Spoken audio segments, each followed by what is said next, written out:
2020, the deadliest year to date, according to a new report by nonprofit group Global Witness.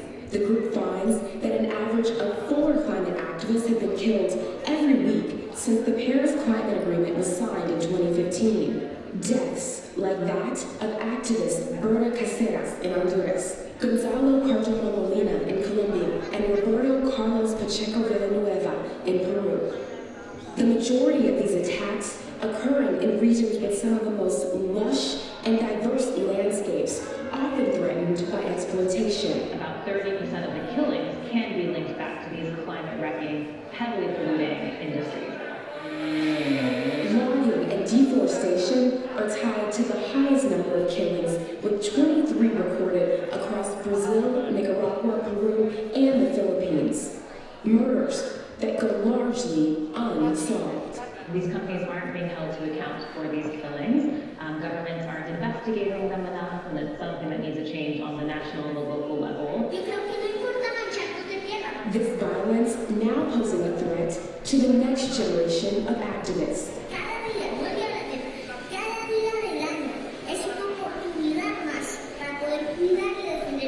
12-year-old Francisco Vera has been fighting for climate protections since he was 7, traveling across Colombia and educating his more than 550,000 followers on social media.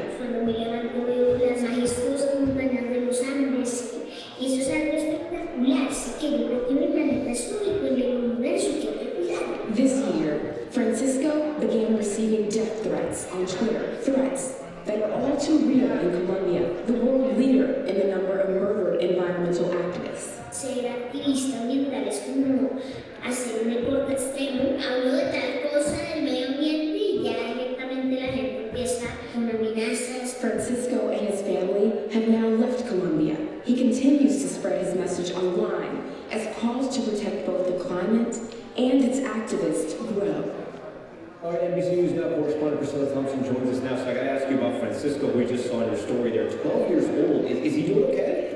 Francisco's doing fine. He's continuing his activism. But, his mom says that when these threats first started happening, she reported them to the government, and they didn't act quickly enough. Although they did eventually act, assigning him a bodyguard. But the family has now left the country of Colombia. They did that for the peace and the tranquility of the family. They're in an undisclosed country that they don't want to share publicly, but he is continuing his activism even as he continues to face those threats. So many murders in a case in a story that's really not covered, and you have to imagine that this activism is done in very remote places of the world. Is there any way to protect these activists? Right, so advocates say that governments need to do more to investigate these crimes and actually track down the people responsible, but that also there needs to be legislation passed to ensure that these supply chains are free of environmental and human rights offenses like these murders that we're talking about. And the activists say this isn't just a local or even regional conversation, but it needs to be a global conversation when we're talking about climate change. All right, Priscilla Thompson tonight, shining a light on a story we don't hear about enough. Thanks so much for that, Priscilla. Thanks for watching our YouTube channel. Follow today's top stories and breaking news by downloading the NBC.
It's about asking questions. It's about challenging our notions to what we think and know and believe, and to challenge those notions, and to be in community with each other. And so a lot of work has gone into this event. I'm so happy that all you guys are here to bear witness, and hopefully we can become more connected with each other throughout this event as we hear the art, as we appreciate it, and as we move forward. So with that being said, I'd like to introduce a man of God who's going to come and bless this event for us, so that this carries on beyond this place and time. So without further ado, please give a round of applause for the Reverend Terrence King of the AME Zion Church.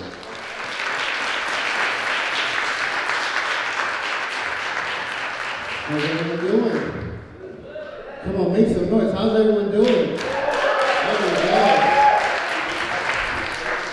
And we're just going to take this moment and just be faithful as to what URO is doing. And we know that you could be doing anything this evening, but you chose to be here. So for that, there's purpose in everything we do. Amen? Amen. If every head can bow and every eye closed. Eternal God, we thank you for this day. And God, right now, we ask that you pause the confusion, the conflicts of the world, so that we can hear from you in this moment. And so right now, God, we lift up URO, we lift up every member near and far, responsible for seeing about and tending to your children. And God, right now, as we sacrifice just a small amount of time to be about humanity, God, we thank you for being a change agent even now. God, even as we see what's going on in the world, we may not see the answers, but we do know that faith is the substance of things hoped for and the evidence of things not seen. So God, right now, under the sound of my voice, we agree tonight that you make changes in our criminal justice system, changes in our judicial system, changes in our politics, changes in our domestic issues, changes in healthcare, changes, oh God, that you get the glory out of every situation. Now we ask right now that you move out the clutter of our minds so that we may be in this moment receiving what you have for us to do. And God, for those right now under the sound of my voice, you know the needs of their various households. But even right now, they thank you. We thank you for being a keeper. We thank you for being a way maker. We thank you for being a miracle worker. And God, when all else is done, we thank you for just being awesome. Now have your way for us in this service. None of us, but all of you. Get the glory out of this moment for every performer, every speaker, every director, even the DJ, oh God. Use him to do what you would have him to do this evening. And we'll forever be careful to give you the praise, because we know that you alone are worthy. You alone are awesome. You alone are worthy to be praised. We say these names, and we ask this prayer in your name, which only matters. And those under the sound of my voice say hallelujah, hallelujah, and amen. Give yourself a hand of applause, amen.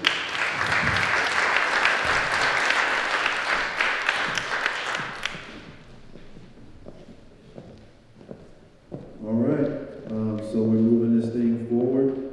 As you guys know, this bars of injustice, right? In our initial rendition, right, it was really like the injustice of the, all of the injustices. But this show has a particular theme, and we're going to have questions in between performances really focused on climate justice, climate change.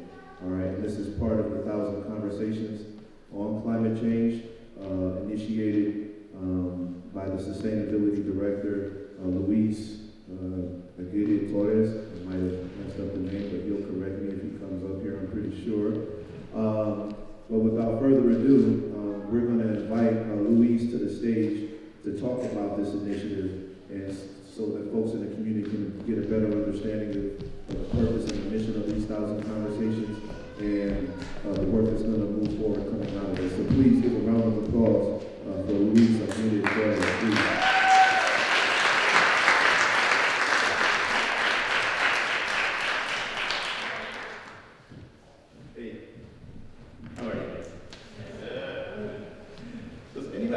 answer, I'm not okay, man, I'm suffering. Like every time, right? I mean, every time somebody tells you, how you doing? You're like, yeah, I'm fine. Like, no matter what you're going through, every time you say, I'm fine. I don't know why that is, to be honest. I mean, at times I think I do that. I do that all the time. And sometimes I think it is because I think people don't care. You know, probably I'm having a bad day, but maybe theirs is worse. I don't know. So a lot of the time I'm just like, so much in my thoughts that I don't want to share with people. But at the end of the day, every time I do that, my day is just worse. So are you doing okay? Today, yes. Today, yes. And we're doing okay with we're here. We're here and there's a purpose to being here.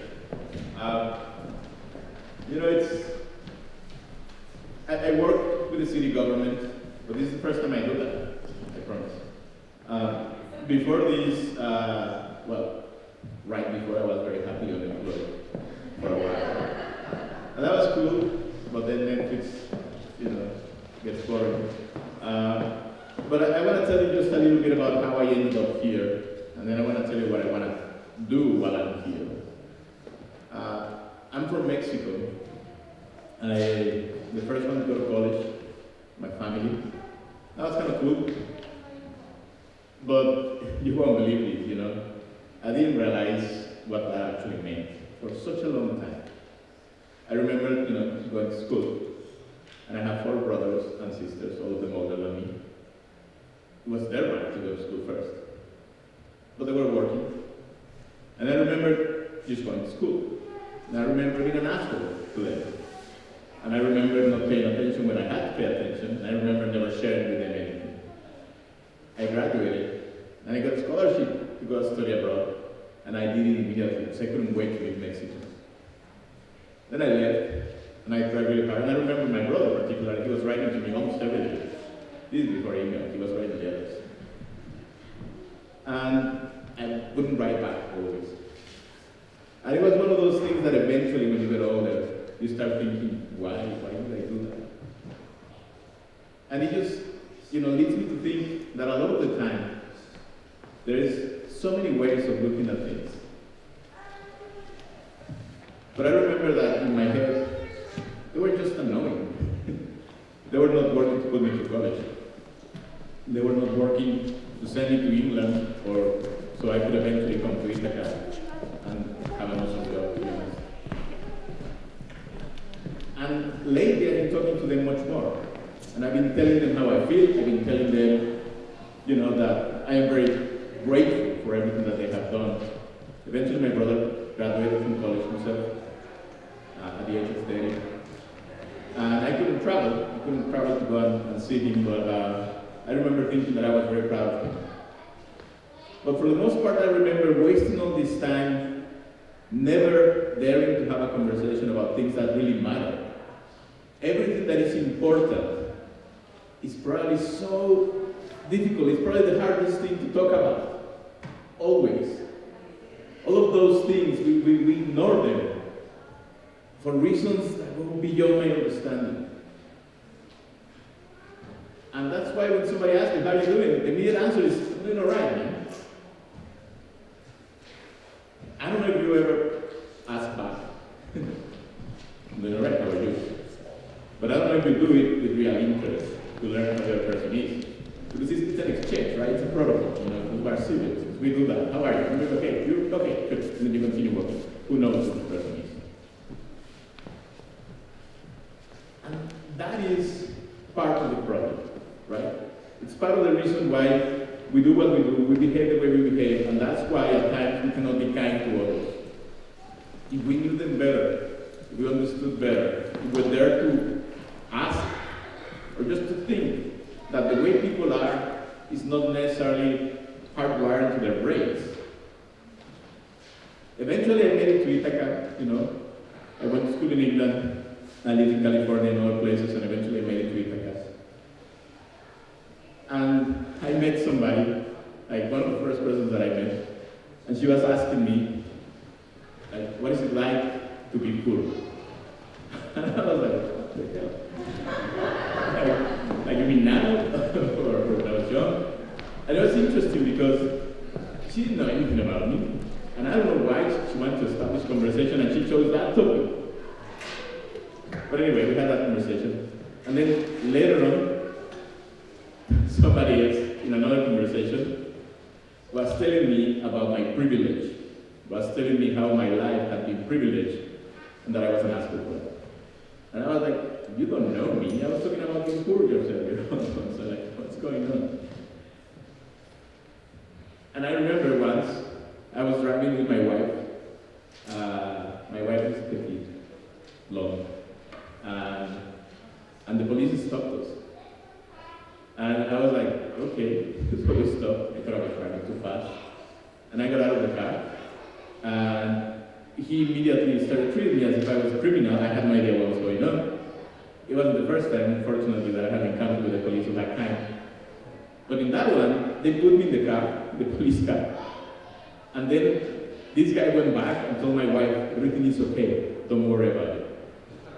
And my wife was like, oh really, strong arm or what? and the cop literally assumed that I had kidnapped her or something. So my wife, she's petite, but man, when she's pissed off. So she went after him. I mean, I was handcuffed in the car, otherwise I would have gone and, saved the police because, she was going to kill him, really. She ended up calling her aunt, who's a lawyer, put the top on the phone, and he released me without an apology or anything. But it was the same thing. He just assumed. And I always wonder, lately, I've been wondering more and more because I think I'm getting a bit nervous that all the change that we produce and everything, it's like when Obama came, right? And we thought, finally, hope, change.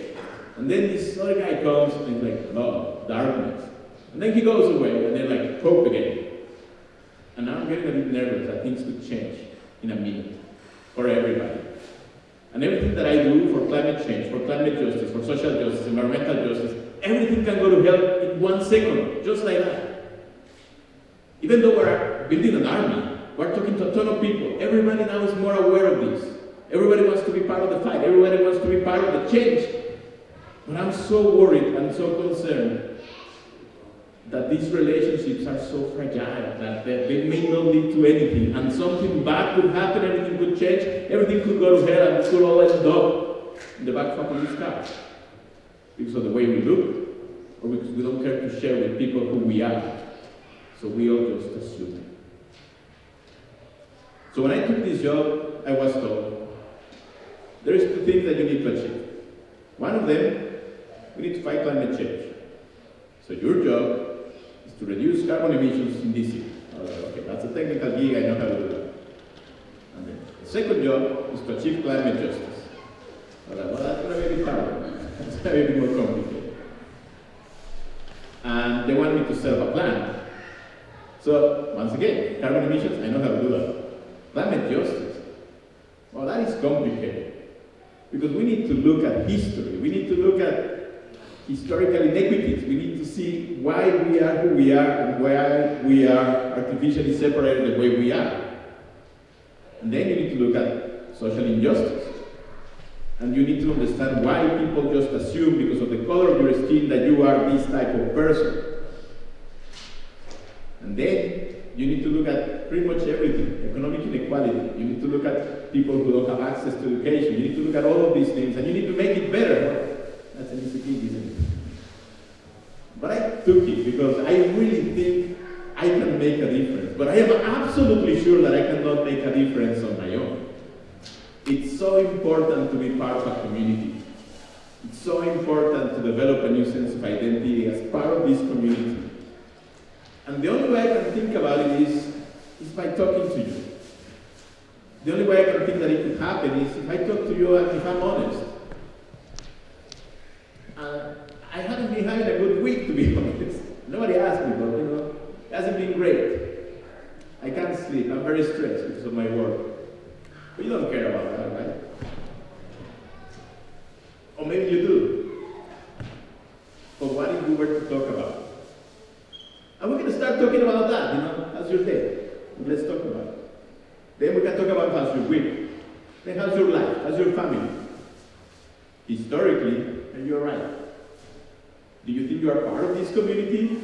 Or are you one of the 100 people that are not part of this community because they live in poverty, A few months ago, I was talking to some people who are incredibly kind and are helping me to achieve the impossible with this job. And we're saying, what we need to do is to talk to everybody. We need to establish a conversation. We need to talk to everybody in the community. And we were thinking, how can we do that?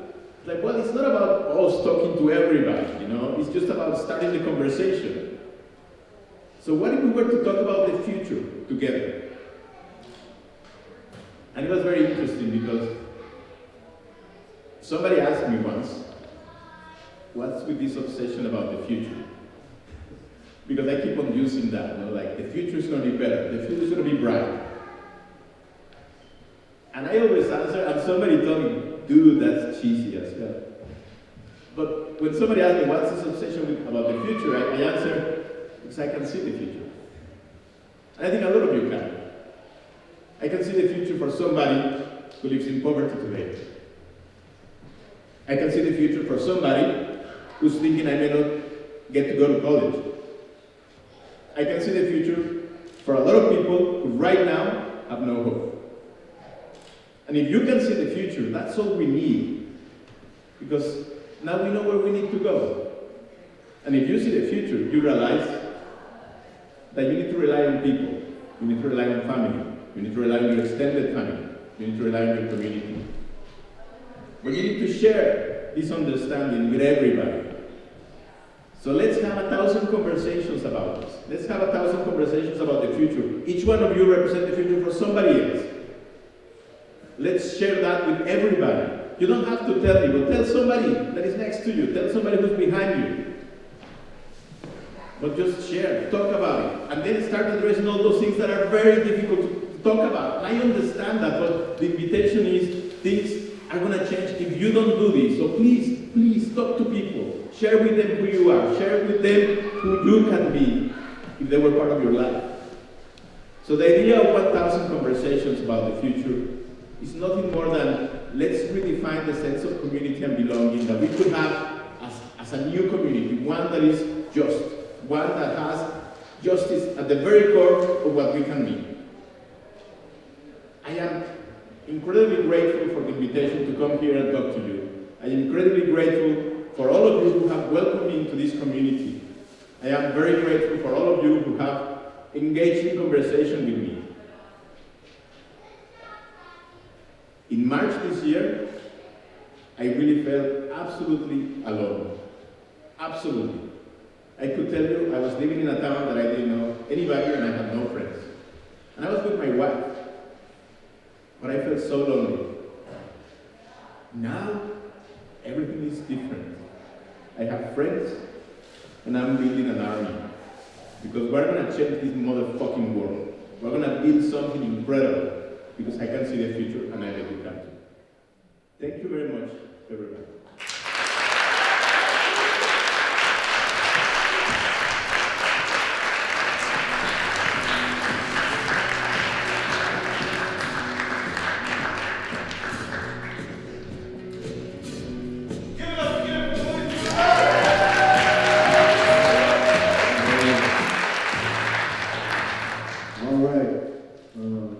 So the next piece of this event is our drumming invocation by Mr. Dr. URO. This is about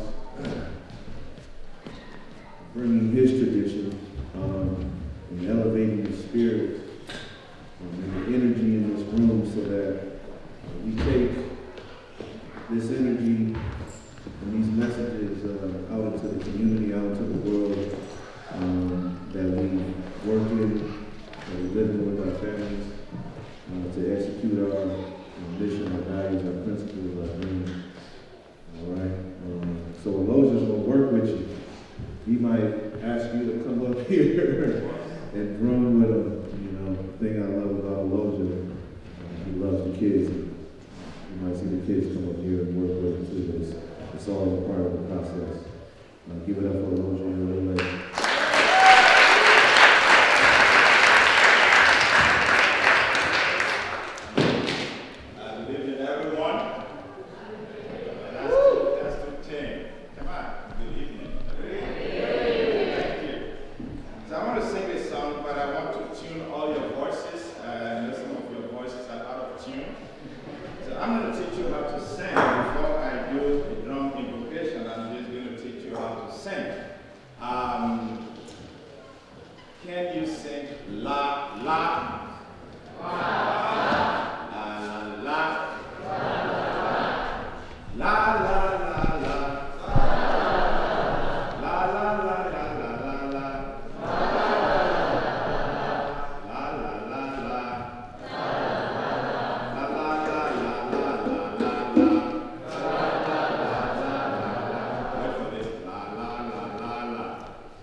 easy. If it was easy, we would have long achieved it.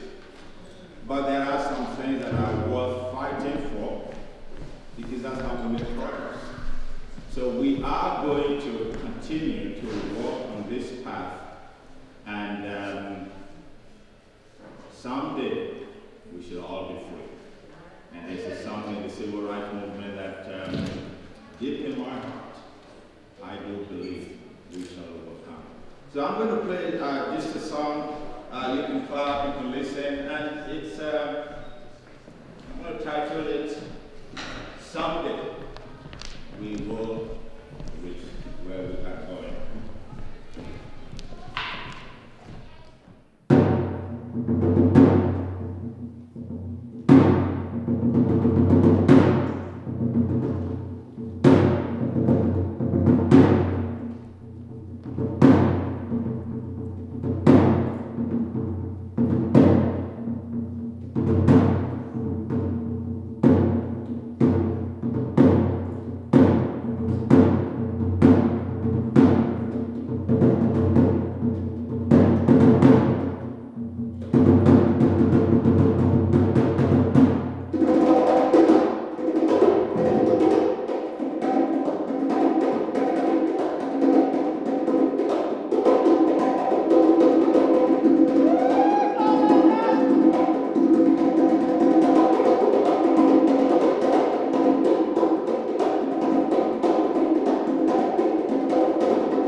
Another round of applause for the Lord. You give up the Lord. I hope you guys felt that. Next up to the stage, we got these tools going. We got the Civic Ensemble coming up to do a performance. The Civic Ensemble.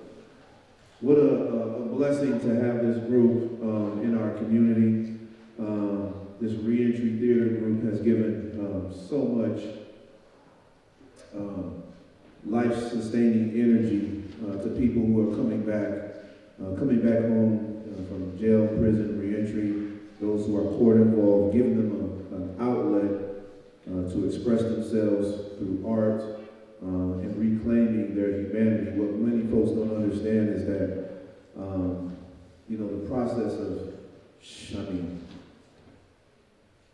the process of just being picked up by police, right? It's a dehumanizing event. And then to think that folks are incarcerated for 3 days, a year, 2 years, 5, 10, 20, 30. The dehumanization that happens within those spaces, within that time, is unfathomable for those of us who've never been touched by the carceral system in that way. So these folks who are in the Civic Ensemble, this is an event of courage, of perseverance, and I'm just here to bear witness. Hopefully you guys are here to absorb, learn, appreciate as they share our piece that's connected to the message that we're here for tonight. So without further ado, Civic Ensemble, would you grace us by coming to the stage?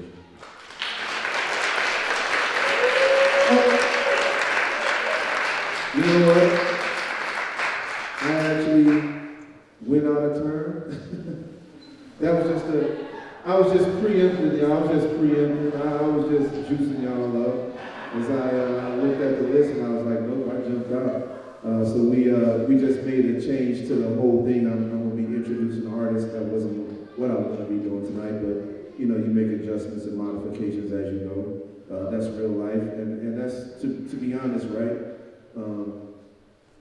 That's what an organization, right, that is really about systemic change, right, being in the trenches. Sometimes things, a lot of times, right, and Richard Rivera over there, I see him in the darkness, right, he can attest to this, that things don't always go according to plan when you're trying to help people who have been impacted by the carceral system. But the next person to the stage will be sharing her rendition of Lift Every Voice. And why Lift Every Voice? Anybody, why Lift Every Voice? Why do we have that song as part of this program? Anybody? This young man right here? Every voice should be heard, he said, and that's true. And so part of this program, right, is empowering our audience. If you are not using your voice, we want to uplift that voice, and we want you to be empowered to have impact in this community. So without further ado, we're going to invite,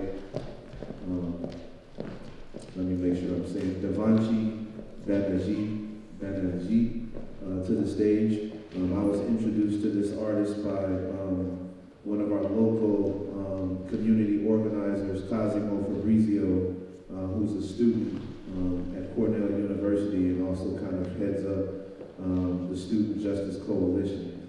So without further ado, please welcome Devanshi Banerjee.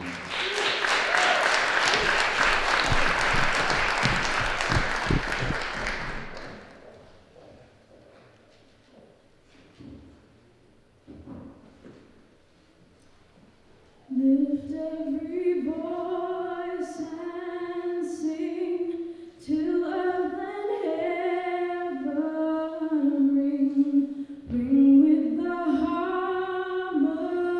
harmonies of liberty. Let us rejoice and rise high as the listening skies. Let it resound loud as the rolling sea. Sing a song full of the faith that the dark past has taught us. Sing a song full of the hope that the present has brought us. Let us rejoice and sing, sing with the harmonies, facing the rising sun of a new day. Let us march on till victory is won. So let us march on till victory is won.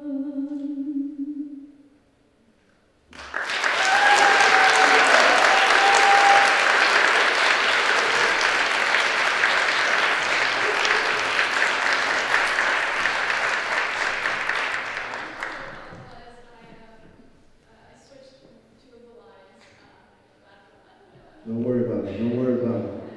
She was hitting all the notes, right? And another thing, she didn't know this song a week ago. All right? So I called her up a week ago. We had someone fall out. I was like, we need a replacement, but we need this song to be sung. She hit all those notes. I don't know, I'm not a singer, but I know she had range, right? She had range. So give it up one more time. She's going to come back to the stage. She's going to come back and dress us for something else, right? All right. Yeah. DJ, can you hit us up while the Civic Ensemble gets ready for their piece up here?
Good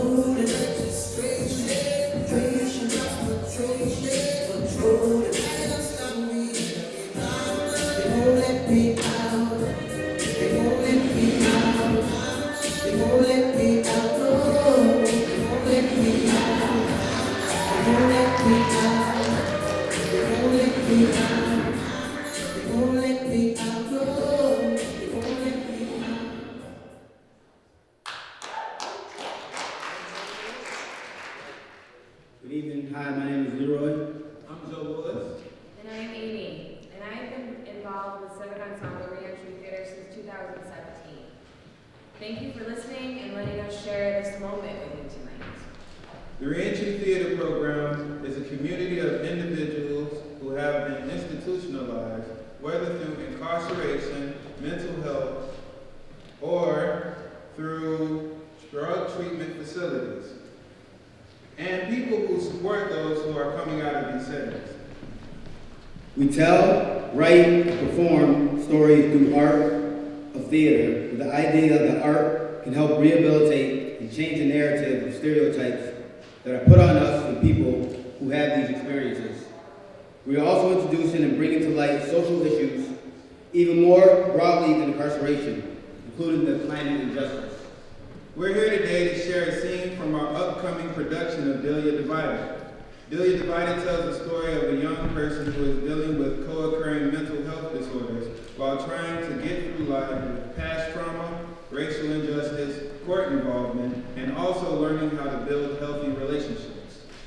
I'm going to share with you one scene from this new play, which we plan to produce in May. The young person, Delia, is at her first day of a new job. Out on a break during her shift, Delia meets Tom, a coworker. What starts out as a very casual conversation ends up as a poetic insight into the characters' backgrounds, shedding light onto the contrast of their identities and experiences. Without further ado, we present Carly Robinson and Brian Griggs to perform a scene from Delia Divided.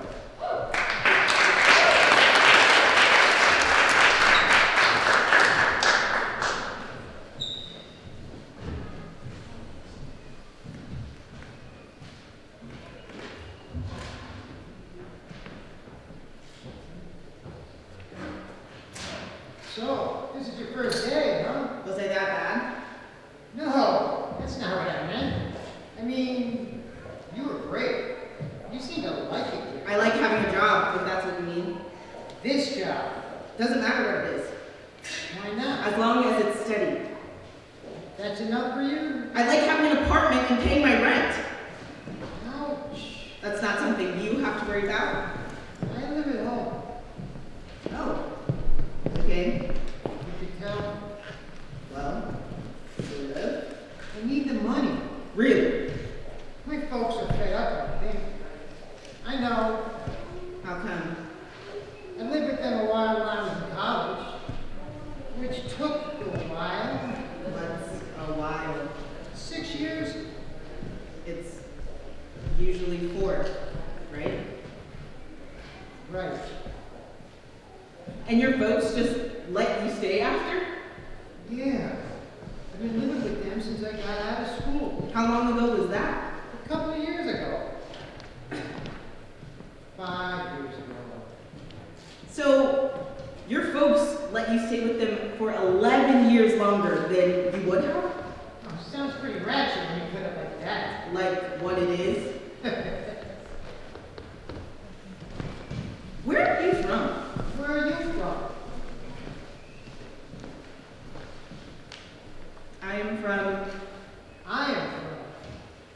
I am from the wind. The wind brought by rain and thunder. From a corner that allows me to hide in the shadows from those passing by. I am from Sunday dinners that have lost their way. From a large garden that has since become barren. I am from country creeks. I am from city gutters, broken homes of abuse, violence, lies. I am from a big family that is big no more. You're from show no emotions. Hold everything inside. No tears? Get up. keep moving. I'm from drugs that held me close and were there for me no matter what. You're from a carnival with light in the night. I'm from a place that people ignore. I'm from a place struggling to become whole. I'm from that and a whole lot more. I'm from if you fail, try again. I'm from never give up. I'm from yearning. Love. Connection. Acceptance. I'm an old soul, moving to find my authentic self. I'm from the wind. I'm from the big bang boom Of creation. I'm from a father, A mother. a sister, a brother, a family, a place, a tradition. I'm from the girl with the ice-cold eyes who's fighting Right? to stay alive. I'm from live with love. Rage and beauty, prayers of grace.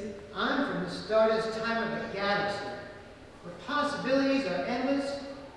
I come from that, and more is still to come. I come from wars that are waged again and again. I am nothing. And everything. I am all of the stuff in between. I'm from the same place as you. So, Where do we go from here?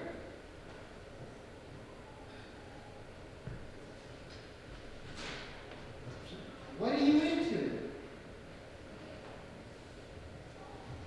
why did it take you so long to get through school and find a place to live? You first.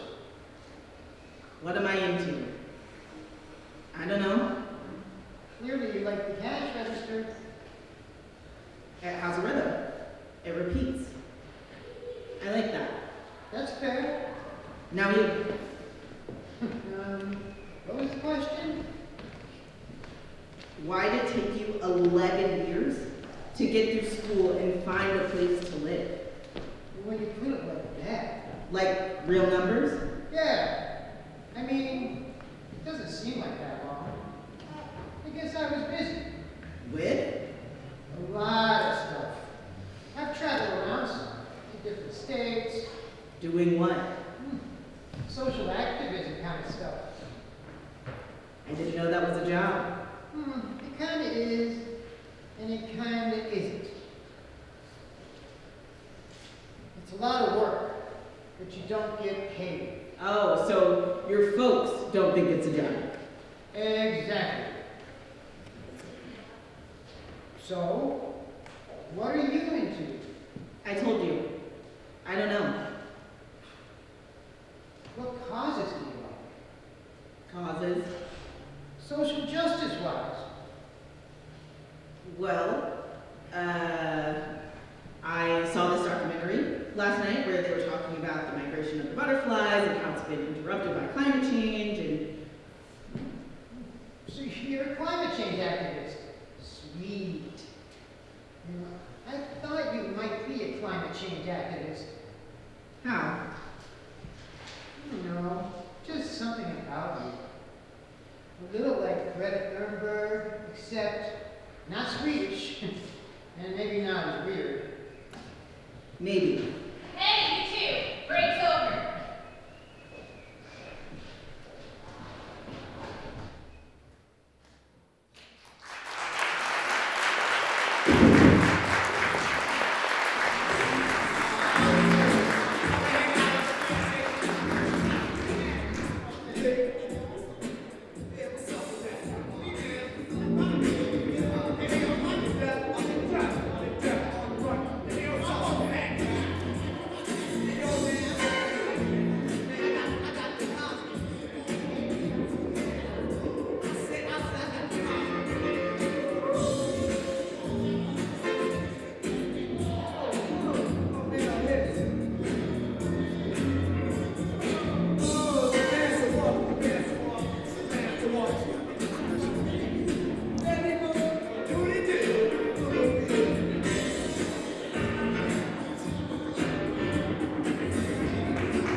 situated here. So we're about to go into,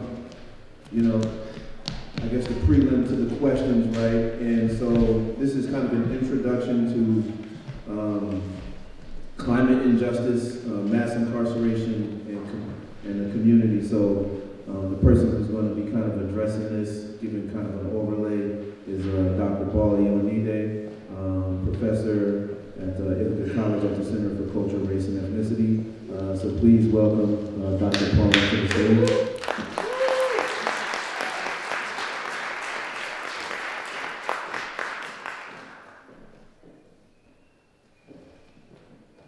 How y'all doing?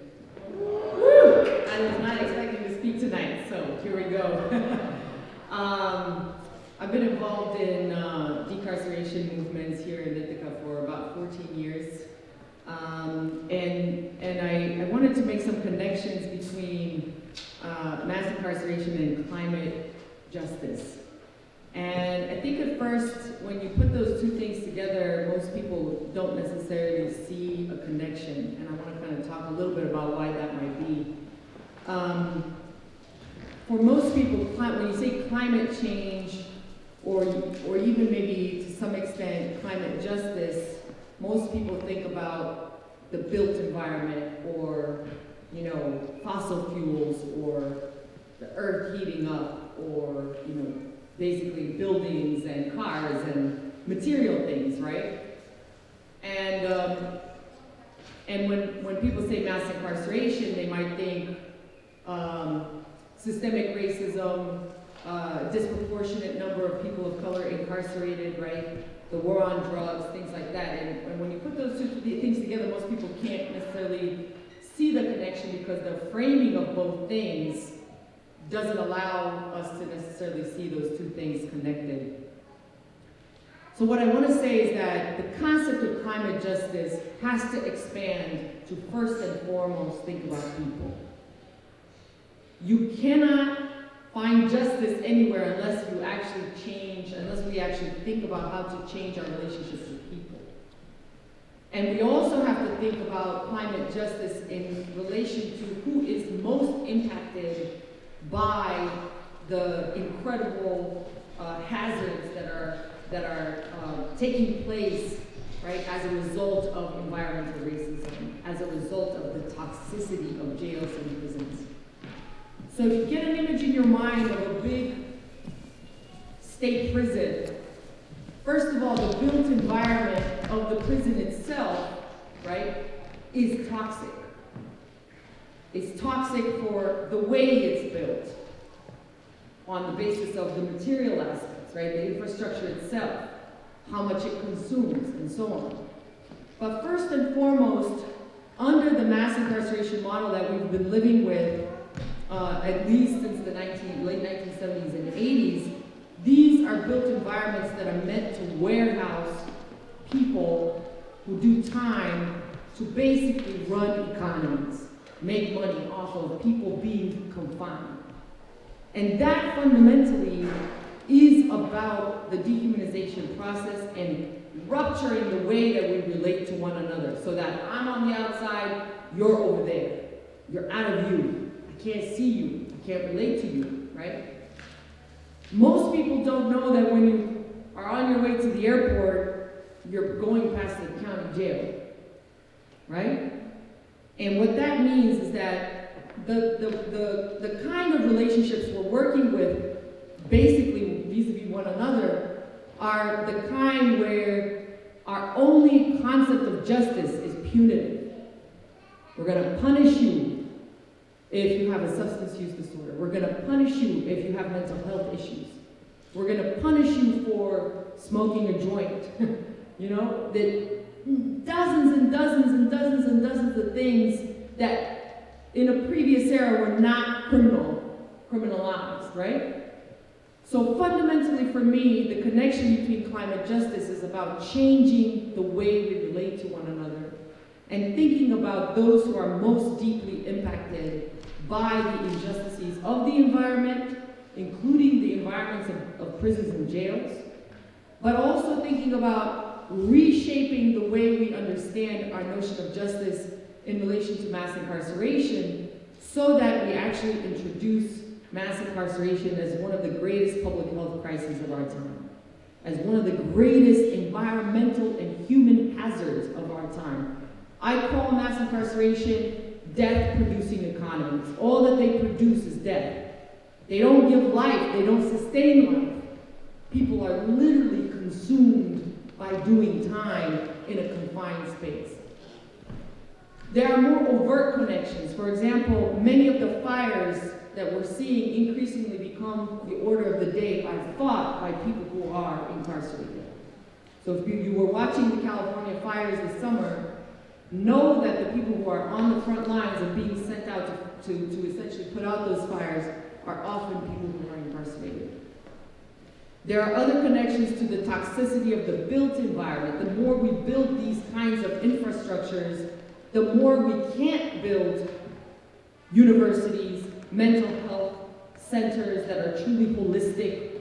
The more we don't have money for affordable housing, the more we don't have money for public schools, right? So the things that would take up a lot of life-sustaining type of economies, which is part of that climate justice vision, right, cannot happen because so many billions and billions and billions of dollars are being sent towards mass incarceration, towards militarism and the militarization of policing. So what we've got to do is change our relationship to the idea of justice, to shift those resources from the death-producing economies to the life-sustaining economies. But that's going to take you and me. Changing the way we understand climate justice. Climate means, how are we doing in this environment? How are human beings relating to one another in this environment? So one of the things that I'm going to just leave you with is a notion of justice that is about repair. A notion of justice that is about restoration and reparation. Acknowledging the ills that we cause on both an individual and human level, but also at this massive structural level. Admitting we've made those mistakes and looking for ways to repair, looking for ways to make amends. And that, first and foremost, comes with those of us who are in the most advantaged positions, whether because of our race or because of our wealth or because of our, our national citizenship, right? Many of the hazards of incarceration are being displaced on immigrant detention right now. One of the biggest, expansions of mass incarceration is ICE detention centers, right? Making those connections and understanding like climate justice is not just about reducing fossil fuels, it's about taking care of the people, right? Taking care of the people that have been consistently most hit by the injustices of systemic racism, the injustices of environmental racism, and so many of the other isms, right? So those of us who are in advantaged positions in any kind of way, or those of us who have suffered the impact of those things, have to come together to create a different vision for repair, for restoration, and for reparation. I'm so excited about this town taking on, by 2030, trying to change, right, the built environment and the impact of fossil fuels, but we have to make that about how we relate to people, and specifically how we relate to those of us in our community who are so constantly hit upon by these oppressions that they barely have time to think about fossil fuels, right? Because they're worried about survival, because they're worried about not finding housing, because they don't have childcare, because they don't have, that's about the human dimension of justice. So I hope you join us in that, and thank you for being here today. I hope you find ways to plug into the work that URO is doing, and come celebrate, and there's always a way forward where there's a few people willing to work together. Thanks.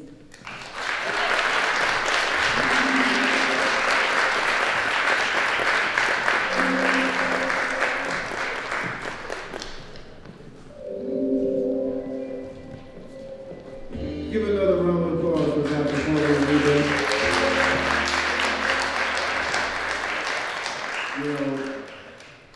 Something resonated right with what she said about, when you're bogged down with all of the ills in the world, you can't even see climate justice, right? Like, I think about the community I came from, Kalamazoo, the north side, where people don't recycle.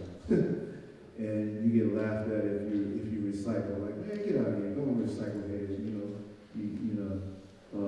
but that's part of that social ill, right, is, when you don't have anything, why am I concerned about recycling? Why am I concerned about climate change when I can't even, I don't have change enough in my pocket to feed my kids, right? So give it up, another round of applause for Dr. Paul.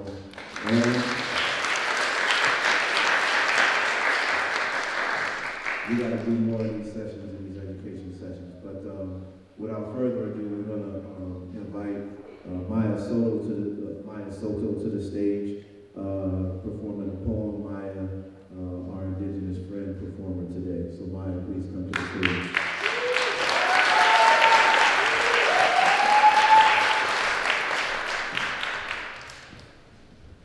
Good evening, everybody. Like Tony said, I'm here to share 2 short poems with you.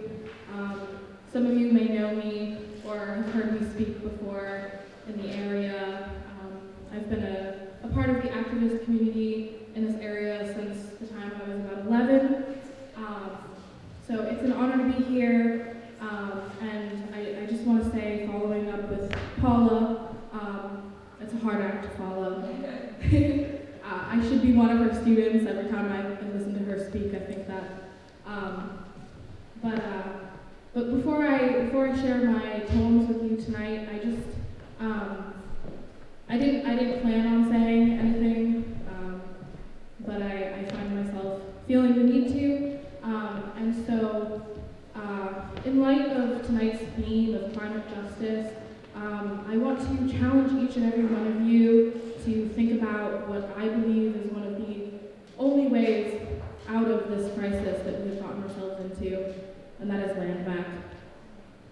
So I encourage you to think about that tonight and to go home and to talk about it with your families and to really give some thought to what that actually means.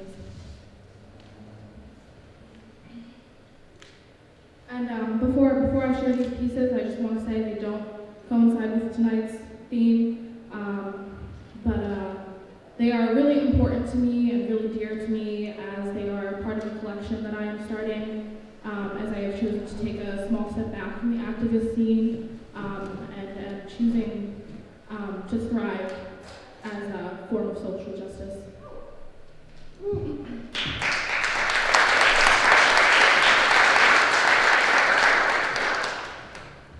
I am fertile lands.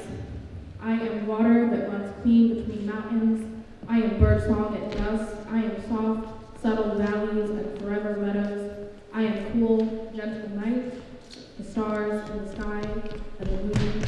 I am fire too. The second piece that I want to share with you all is called Modern Indigenous Kinship. We make kinship across imaginary lines, across the rivers, from reservation to reservation, from urban native to rural native, nation to nation relations. We are the love soil makes to seeds, the soft singed fingertips from flipping tortillas on the comal. We are Auntie's laugh, late nights and half-smoked cigarettes, friends of cousins, ancestral lovers, corn pollen, and the cedar in your shoes. We have been written across galaxies, ink droplet stars, and fiery pink supernovas. We explode all my relations.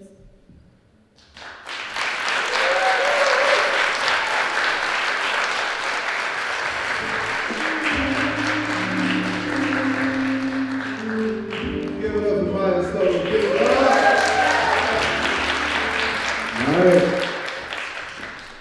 All right, well, I guess if you guys look at the program, you see that I'm on there. So I got 2 pieces.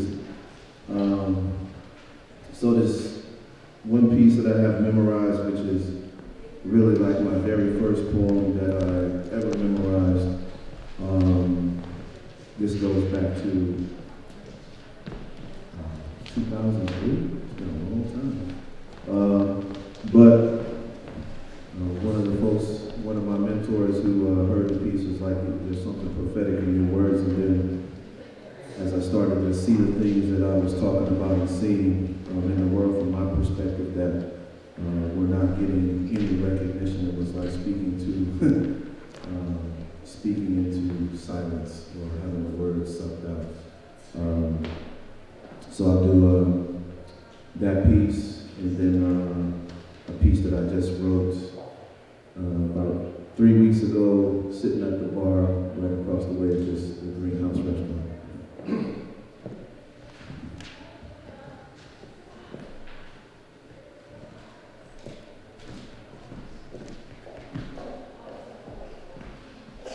See, we all got these hard knots. And these hard knots is knocking me hard. You see, I'm battle tested with wounds, scrapes, and scars, so I say forget spitting bars, I spit poems. I spit poems for humanity. I spit poems just to maintain my sanity. You see, I survived. I survived in a community where I could have lived and died. I survived in a community where we lack that crucial ingredient that y'all call unity.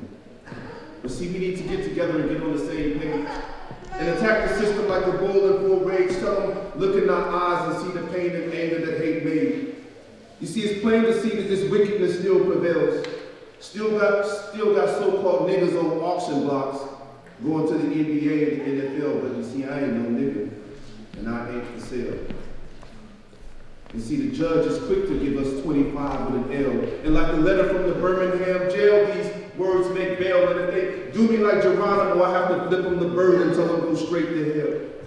And even these record execs, they still got so-called Negro slaving in the field, and they want to call it the studio, but brothers is making pennies on EC that they sell, like my man Julio, and he picks strawberries for a living. And they say we should be thankful at Thanksgiving, and I'm saying no. We should be thankful depending on our standard of living. I mean, how can I be thankful when the majority of my brothers is locked up in prison? See, 2 of my childhood homies were shot by the wicked cops. Now that's a lot of people for a small circle. And they say they're here to protect and serve you, but in the back of your mind, you fear that they might murk you. And my educational experience was less than important. They said, just pass and get your black ass out there on that track and run real fast. So I'm seeking retribution. I'm saying F their laws and their constitution.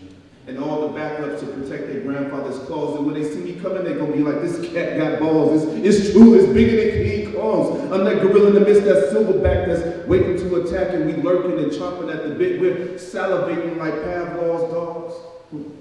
Because for way too long, we don't live this life that was rough, rugged, and raw, where brothers ain't got nothing to do but test your jaw. So I'm seeking retribution. I'm saying, hey, laws of the Constitution, thank God. Actually, go back. I gotta go back to the line. Be that kept up in the minds of jurisprudence and martial law, because this way of existence is ridiculous and incendiary, right? When the American dream is what we live to the contrary. That's my word.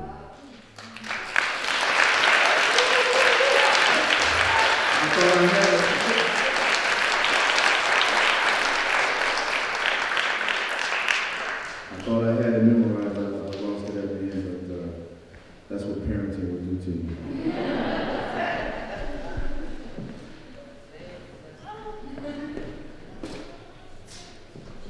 All right. So this piece is called Reality Check.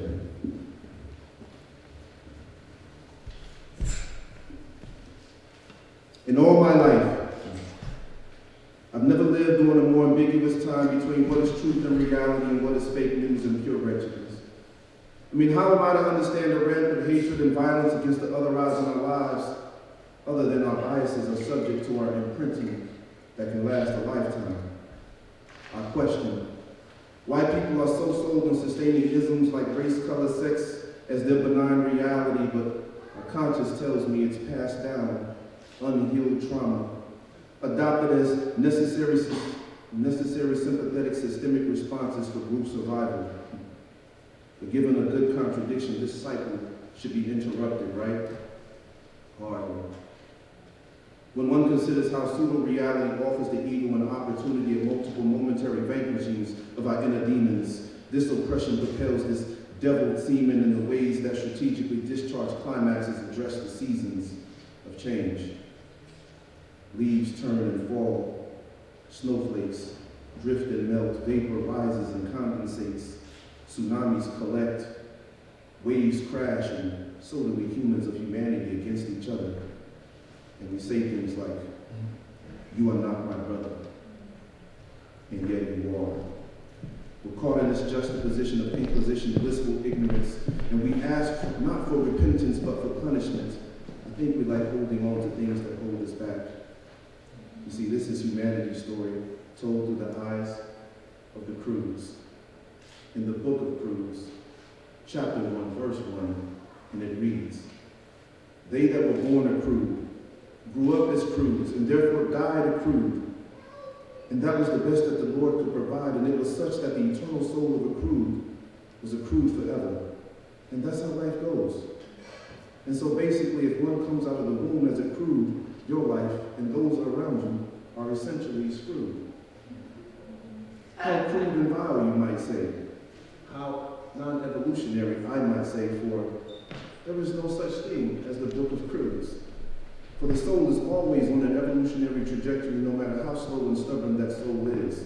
My hope is that we could somehow expedite our collective soul's evolution before our polluted reality kills us all. Crew forever? We don't have to be. Water and air poisoners that lie to ourselves about the fact that we are poisonous?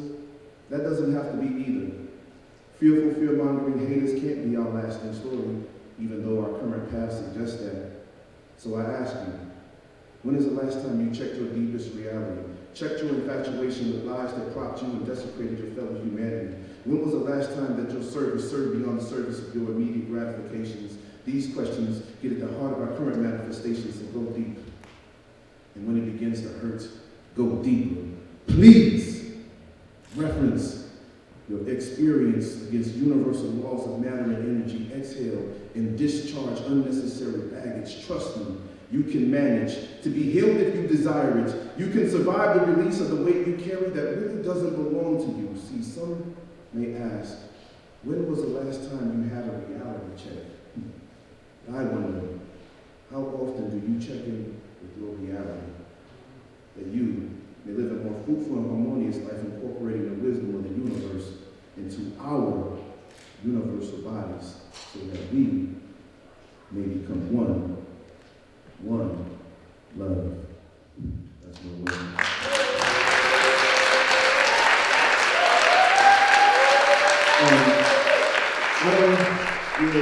Thank you, appreciate that. I don't have the schedule on me. Let me run over here. DJ, while you play the music, I'll figure out who's next.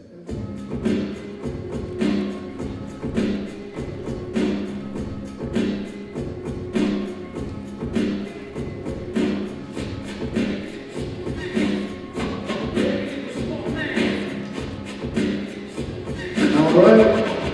Welcoming back to the stage, Ivanshi Banerjee. Give us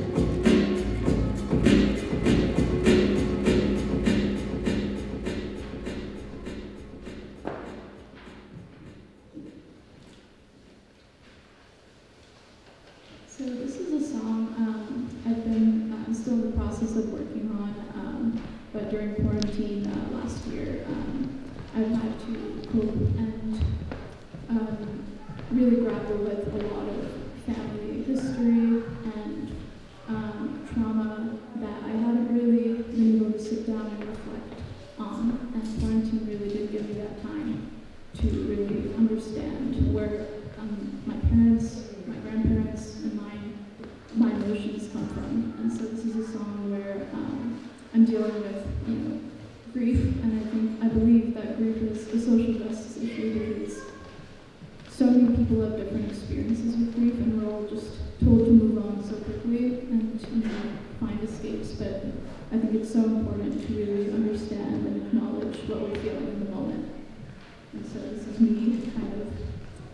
using the overall emotions that come with grief.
Give it up for Devanshi, give it up for Devanshi.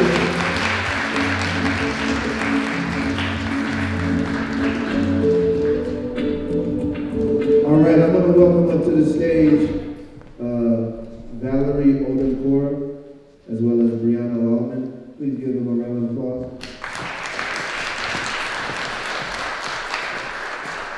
They're going to be asking a series of questions. These ladies were interns with URO last spring and this summer. Just fabulous work. So what a way to better incorporate people who do great work for URO by asking you guys engaging questions and kind of getting to the bottom of why we're here today. So we got 3 questions, and they'll be reaching out. And we don't have quarters, but we would ask if folks have something to say if we ask a question. Please raise your hand and stand up, and we'll try to get to you, all right?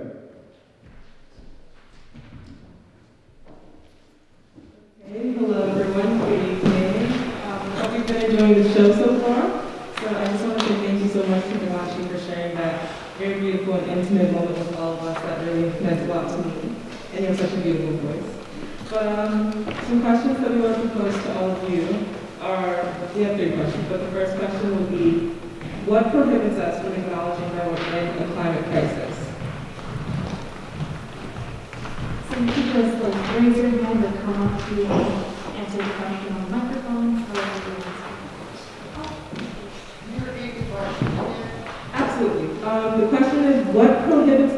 from acknowledging that we're in a climate crisis?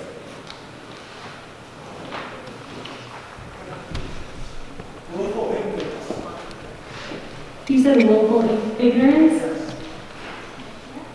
I would say being busy, because if you're busy all the time, why are you focused on things not focused? Fear. Pardon? Yeah. Fear. These are all really good answers. Misleading signs, people don't want to bring it up, they don't want to get in some crazy argument with somebody who maybe does not believe in climate change. Yes, absolutely. Misinformation is all over the place nowadays. Yeah, for our second question, what would a world that has successfully addressed climate change look like? Because I feel like a lot of times we can ask a lot of questions and we can discuss a lot of issues, but without solutions, we're sitting here discussing nothing. So what does that future, and what can that future really look like?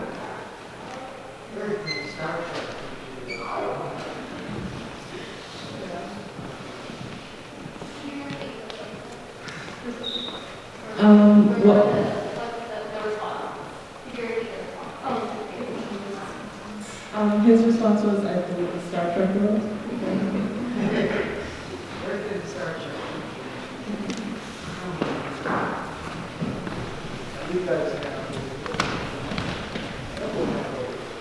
Oh yeah, sorry. It's hard for us to see up here. He was, they were first. I think it's because I think the world we need is one where profit doesn't supersede humanity. But I think that's the same reason why it answers the first question, really. A lot of why it's so hard to acknowledge the climate crisis is because destroying the climate is profitable for some really powerful people. And the world in which we move past that is one where we as people, but also a sustainable life, is more important than the life of the people.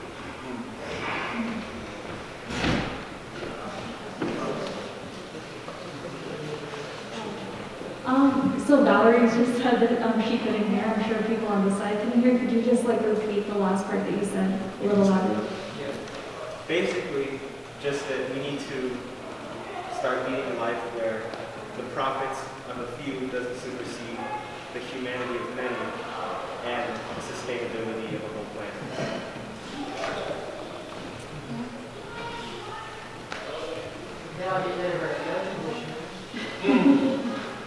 There are a couple simple solutions like that that we could be doing that we can. Well, I think that's where it comes into play too when you said about that. Because it should definitely be just as simple as everybody knowing that, oh, eventually I need to get that, so I need to do this or do that. It should be just the same accessibility should be that common for everybody. Like, the kids should be able to say, oh, when I grow up, this is how things are going to be. And we have to be able to have that sustainability expectation. So that it be just a part of the I think that goes really well with the answer that came from I would pose maybe an additional question to that. Can everybody hear me? So, what would the path, the journey to get to that look like? What would we have to do? What actions do we have to take in order to get to that place? We can all, I think, envision what it would look like, but what is the journey? What is the suffering? What does that look like? I ask you all.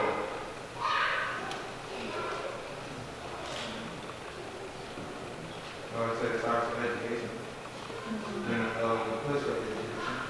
And all areas, whether it's entertainment, labor, law, politics, whatever it is. Because if it's about us all, then it needs to be, I mean, obviously you don't want to make it seem like such a hard situation, but if you're going to because some things need to be pushed hard and other things need to be pushed easily, people understand. So I think it's just a thing that needs to be introduced in all areas of life.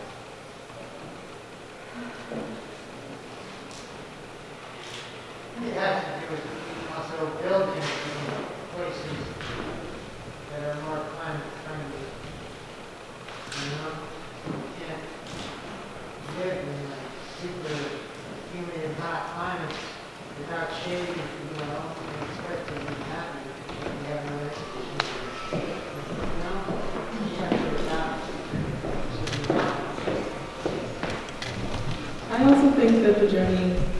looks like a bunch of smaller decisions. I think a lot of times we try to jump to the big decision before we take care of some of the smaller issues. And so I think it's more of an active lifestyle change than we're doing right now. What does that look like? What are small? Recycling, I really believe in the future of electric cars. If they're more affordable, accessible, things like that. Where's the hours when you make the cars? That's the issue, exactly. And I'm not a scientist, but I know that there are scientists out there who, if we cared enough, we could try and find some of these solutions. But do we care enough? It comes from that point of education and finding the passion for education. Like, people have to want to learn. I think that it also has to do with restructuring the narrative that we currently live in. So going off of education, we also have to be able to embrace discomfort in facilitating change. So that could mean just the air conditioning thing that you said, being able to find alternatives, being able to be comfortable in certain settings that may be okay, and other ways we can do things. But yeah, I think changing the way, coming out of our comfort zone, stepping out of that, and accepting the reality of what we live in right now and how to sustain our world for the future and for generations to come. I feel like it's what Dr. Iwanami talked to us about earlier, about us, all the ways in which the isms tend to be interconnected and the ways that we don't recognize the ways that these isms are interconnected. I think that we need to recognize the links between something that seems far away and our own personal lives.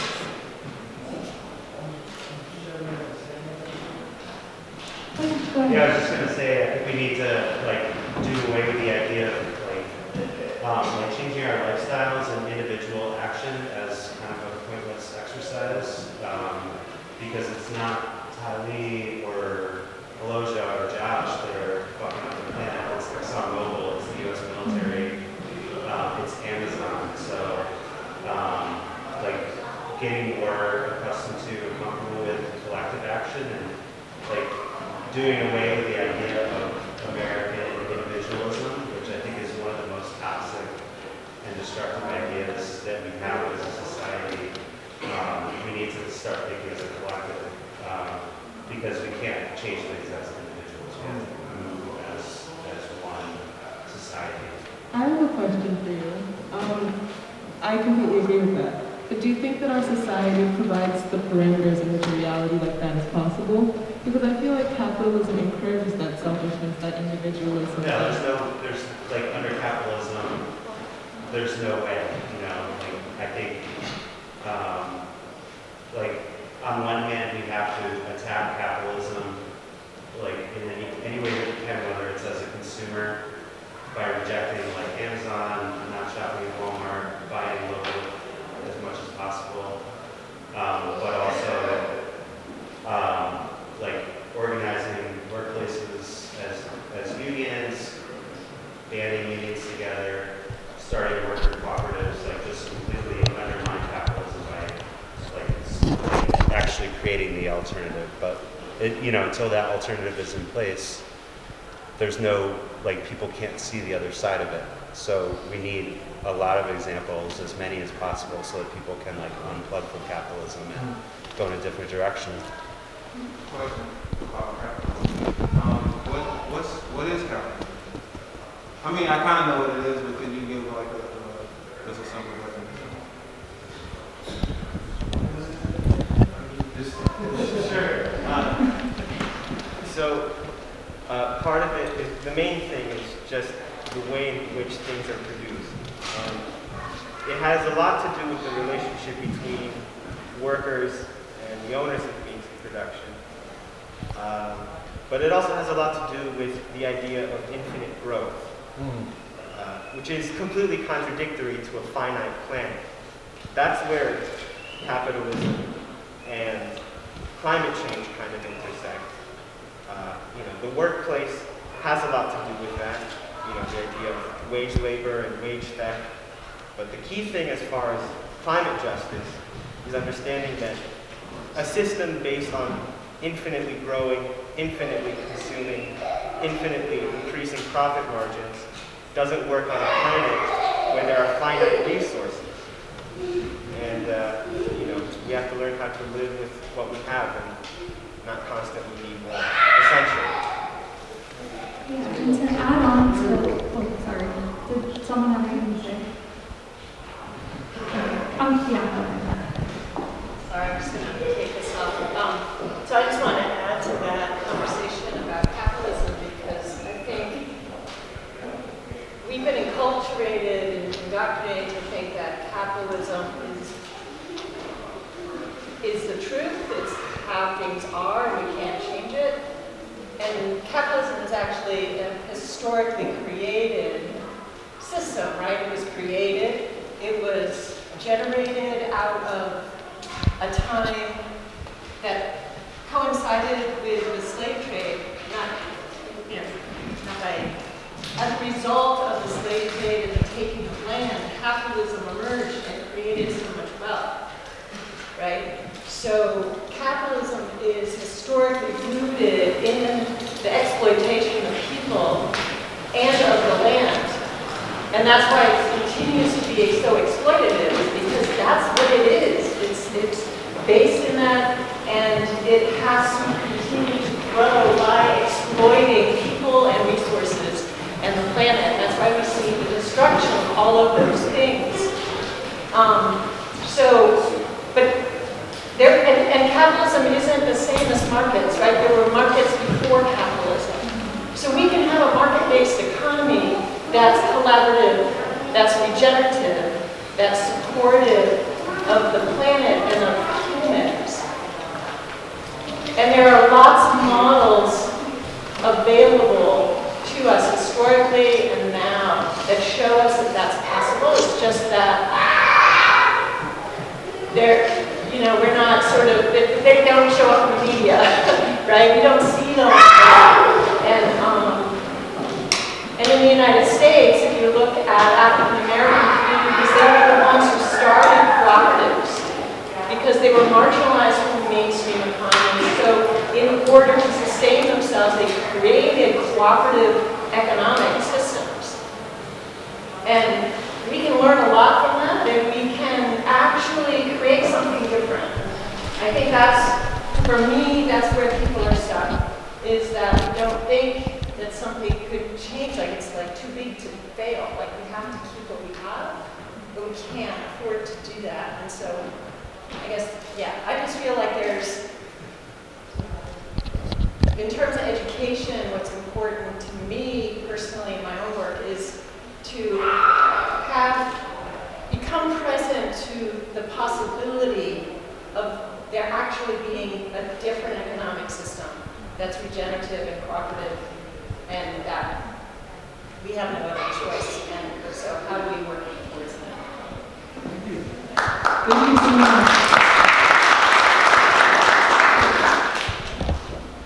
So, moving on to the next question.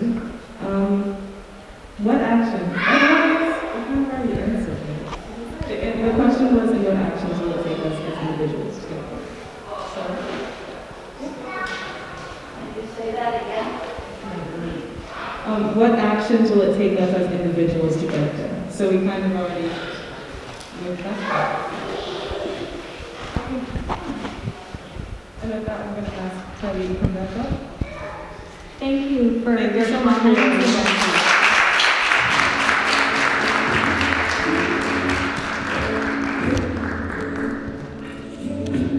Please give a round of applause for Val and Bree asking those questions. Yeah, play that, man. Play that. Yeah. I just want to feel it. That was a great follow, right? That's a great follow, right? He's playing at the clubs, and then you keep the party jumping. And then we hear on some conscious issues. And look at it. Give it up to DJ Double A.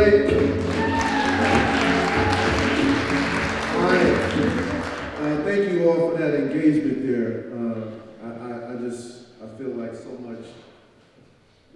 I feel like so much movement is happening, and I really want to encourage you all, like, when the lights come on and as you kind of mosey on down and you heard someone say something that resonated with you, that touched you, to connect with that person. We can't leave out of here without connecting with each other, because we have to connect to build, right? We have to connect to build, so don't leave out of here getting to know someone new. But without further ado, we got another artist coming to the stage who actually shared some conscious material and thought-provoking ideas. Josh Dolan, an activist in the community, really responsible for a lot of the gardens that you see up in the community, supporting youth as they learn gardening techniques, building these raised bed gardens in the community that you might see by your local bank and in your local community. This man is behind it, his blood, sweat, and tears put into it, and I love this man, so please give it up for Josh Dolan.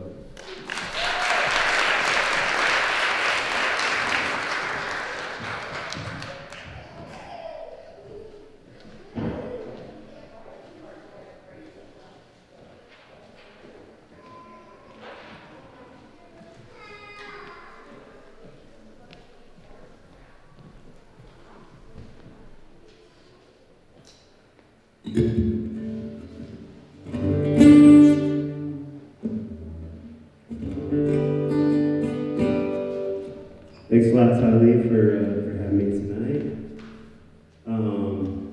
So this song I wrote, I think back in 2005, after Hurricane Katrina. Just about, you'll see, but I guess whenever I play this song, I try to dedicate it to the strong women in New York State who kept fracking at bay and helped pass a ban against fracking in New York State. So this is called Sorry, West Virginia.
Give it up for Mr. Dolan.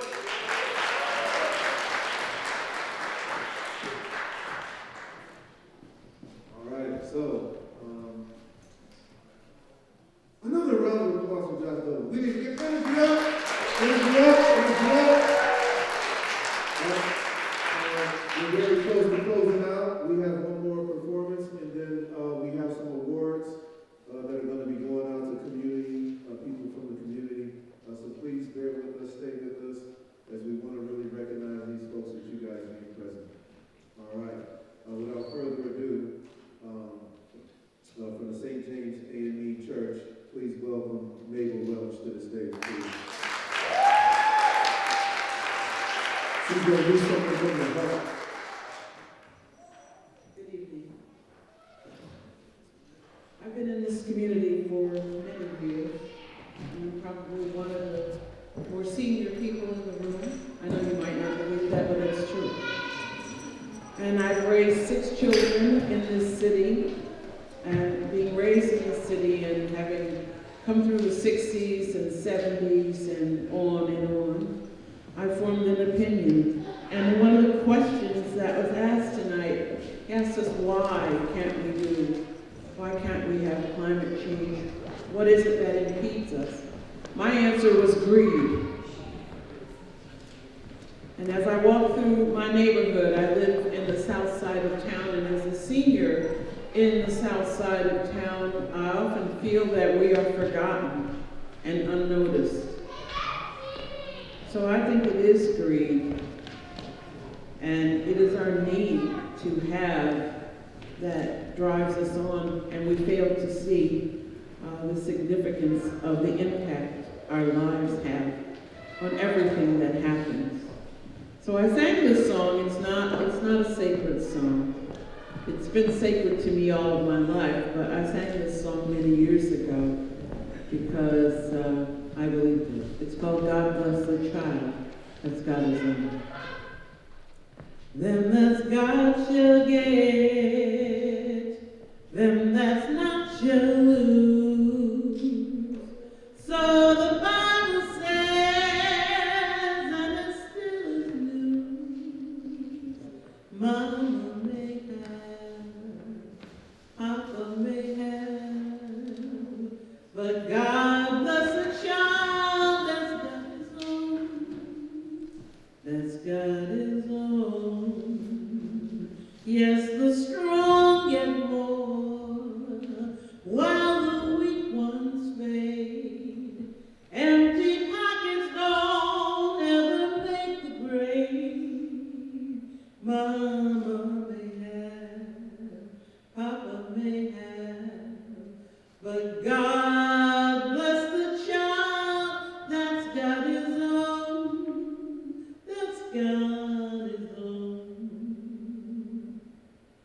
They say that reparations are not possible. That's because of their greed to keep money. You got lots of friends crowding round your door. When you're done spending and they don't come no more. Rich relations give. Don't think just about family. We're all related. Crust of bread and such. You can help yourself, but don't take too much. Mama may have, Papa may have, but God bless the child that's got his own, that's got his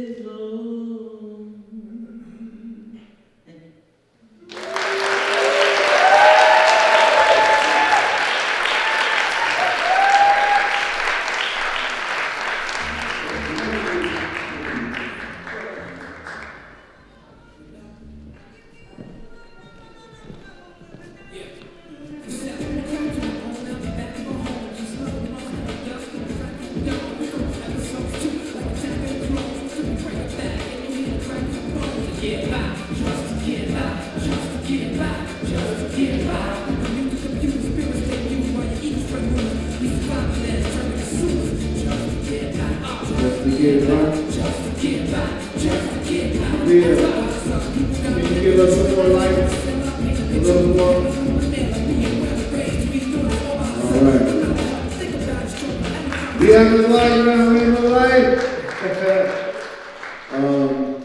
So this segment is for us to recognize some folks in the community. We're going to do this one first. Let me get there. So I've been, I guess I've been in this community about 5 years now. And there's been some folks who, so I gotta tell you guys, so URO is a collective impact initiative. So that really means that we utilize the entire resource of the community, and that resource is in people. People who are committed to social justice, especially as it pertains to reentry. So when people commit themselves and they've been here in the trenches with me for the 5 years that I've been in here, and they could have easily have just left and gone, like, I can't ignore that, because they do that out of their free will. They just provide that, they just give that. So that's some of the recognition that's happened tonight, and some of it was happening way before I got here. And this next award is an award for 15 years of excellence and service. And this award goes to the director of the Healthy Food for All initiative and her husband. So these folks are Elizabeth Karabanakis and Devin Boogie. So healthy food for all. And why is food important? It sustains us, right? Like, we get together, we heal, we come together, and we do it over food most often, right? But what does it mean when someone's providing local, fresh, organic food to people, doing food prescription programs for people, food is medicine initiatives, right? These are the things that we're trying to highlight in the community, especially when you think about folks who are incarcerated, the things that they are served. It is dastardly what you consume in the prison and jail settings. And so I met this woman and her family through this idea of how do we change the food delivery system within the carceral systems. The team here have been integral in doing that research. Brianna, especially in her first semester with the URO, just like showing the alarming statistics of what's happening with food in the carceral system. So Liz Karabanakis, she has been working to ensure that no one, especially women and children, right? No women and children are going to go hungry in the community. When the pandemic happened, I wasn't aware of this initiative, but I was trying to get food for people in reentry, and lo and behold, Liz is already kind of doing this, and so we merged together, came together, collaborating, and now we're like a full partner organization because food justice is kind of paramount to justice. So without further ado, and please, if you don't know anything about Healthy Food for All, please look them up. You can Google them, and you can see what they do, and you can contribute, you can donate. So basically, what they do is they provide that food, but they have a bunch of donors who give so that folks can get food for free or a sliding scale, whatever they feel is necessary for them. But I really, and so Liz is doing this, right? But her husband, Devin, if you can imagine a food distribution system run by one person, that's Liz Karabanakis. And she's not doing it by herself, but she has to coordinate all this kind of stuff with other people in the community that have been doing it for 15 years and haven't given up. I think that's the key, right? Is the 15 years and not giving up and still being passionate about it. And her husband, I see him all the time, and he's picking up what you guys might call the motherly duties, and he does it with no qualm from my perspective. From what I see, he's a loving father, And if you see the kids, they're not here tonight. I thought they were going to be here to play with my kids, but they're such bright young little kids, right? And that doesn't come from stressed out parents who don't know how to manage the love and care and affection that young people need to have. And so when you see that, you have to recognize, you have to respect that. So without further ado, please welcome to the stage Liz Karamanakis and Devin Bowie.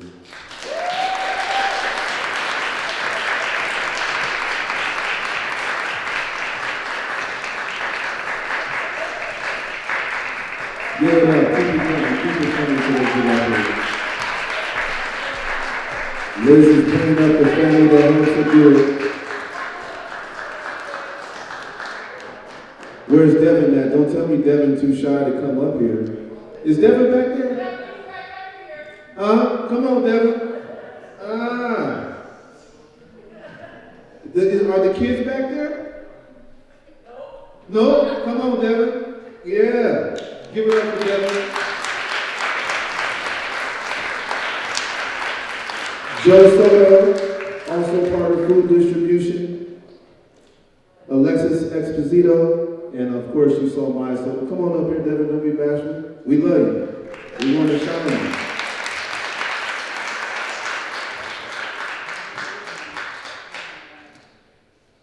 You got a few words?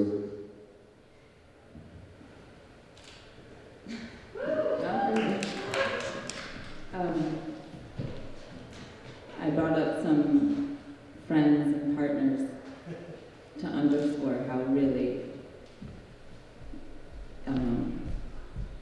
it's not done alone. It's done with our whole community. So none of it would be possible without our farmers and our caring neighbors and community members, partners in every sense of the word, family, friends. So thank you all for helping to make our community a place where everyone has dignified access to healthy food. Thank you, all of you, Colleen, everyone. Would you like to say anything? No? Thank you all. Round of applause.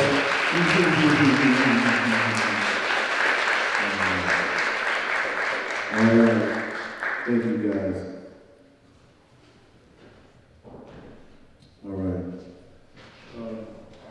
So this next award, so as I spoke earlier about people staying in the trenches with you for 5 years, not being compensated for it. At my very first meeting to kind of become the director of this Collective Impact Initiative. If you don't know what Collective Impact is, please go and look it up. But at my very first meeting, this person was there, also an individual who is not here tonight, but I really wanted to recognize Jackie Muyeso. So we work on this initiative called Beyond the Box. It initially started with the idea of banning the box that people have to check if they've had a felony or anything of that sort. So that's no longer an issue, right? But now we're going beyond the box, right? And beyond that, and we're looking at how do we create systems that are inclusive for all otherized people, right? That means gender non-conforming. That means based on race. That means based on a lot of different things, right? We're trying to create the ultimate kind of equity and inclusiveness in the employment space so that everyone feels comfortable, everyone feels like they're a part, right? And I think that's really going to look like what the gentleman was talking about earlier in terms of cooperative economics. I think Anke was talking about that. But without further ado, please welcome Jackie Muyeso to the stage.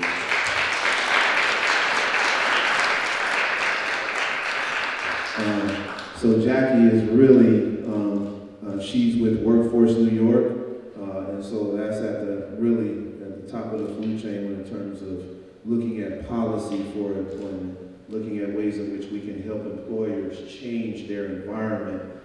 So that is equitable and inclusive, right? So that's a long journey. You got to figure out what the issues are, and then you got to start working on just small little pieces, very incremental in time to get things to happen. And so now we're developing, we're working together developing an employer training series that gets employers to be employer ready to kind of employ people. A concept that you don't really think about is it's always on the employee to get ready, right? But so this work is really, it's transformative. So Jackie, you got any words for us? Thanks, Tully. I guess one thing that I would just say is that I have spent the past several years working in a government position, a couple of different government positions, as well as in the nonprofit realm. But I started with New York State Department of Labor, working in the employment and training realm for a few years, left and did some nonprofit work, and then came back to the employment realm, and I'm now working on the county side. And one of the reasons I pursued the county position was because, or applied for it, was because I saw that everything was so difficult to push forward when I was working for the state. When we'd ask to make changes and try to push forward on things, everything was left up to decisions being made in Albany, which meant that Albany had such a disconnect, from my perspective, such a disconnect with what was actually happening and needed at the local level. And so I pursued a position with the county and was hired for it, and have been doing this work for the past several years, working at the front line for a long time, and then now I'm in a position where I'm working with a team of people. And we all together are working alongside Tali. And I think the work that we're on the path of right now, where, again, as Tali noted, we're really focusing on helping employers to see their role in helping people to be successful in employment, which really ends up being a win-win for them. Really helping employers think more broadly, expanding their sense of who is employable, and then not only hiring those people, but creating workplaces in which people can succeed. So understanding barriers, systemic barriers that people face, and then in turn providing accommodations, working with people, basically addressing the barriers so that in time they are no longer barriers, those barriers no longer exist. And I think that's what we need to do is, in part to change these kinds of systems that we're all working in. And so I'm glad to be a part of the work that I'm doing. I think we have a bit of a haul to go, but I really appreciate working alongside Tali, and I'm in it for the long haul. And like Aloja said earlier, there's going to be a someday when we're in a place where this work doesn't have to be the work that it is. It'll be that we're all together, people have what they need, we're living in an equitable, sustainable world, and I believe in that. Thank you. Thank you, Jackie.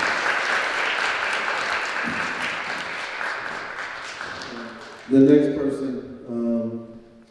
I kind of knew before I got here, and some people might say, you're playing favoritism and whatever, but this person had well established themselves way before I got here. A professor at Ithaca College, is the interim director of the Center for Culture, Race, and Ethnicity. That would be Dr. Paula Iwanide. She actually came up here and spoke with you guys before, but really at the forefront of stopping the jail expansion here and working with URO to develop a qualitative study that would actually look at 54 individuals in reentry, come up with a qualitative report that now we can actually address because of the way the research was done, and actually ask the city and county, can you please really look at these recommendations, start to implement things that are going to make it a healthier situation for people in reentry. And so Dr. Paul has been an abolitionist since the time I've known her, probably before, and she's been committed to this work. She doesn't have to do it. She lives with me, and she tells me all the time, like, do you see how much I am doing for URO, I'm doing this, and I am not getting paid. And so, and when I was thinking about all the people to kind of award tonight, it would have really been disrespectful not to. I see that, you know, and you see me sitting here, standing here talking to you, but she's able to accomplish way more than I do, and that's a limitation I can just sit up here and straight up tell you. But without further ado, please welcome Dr. Kwali Mine to the stage.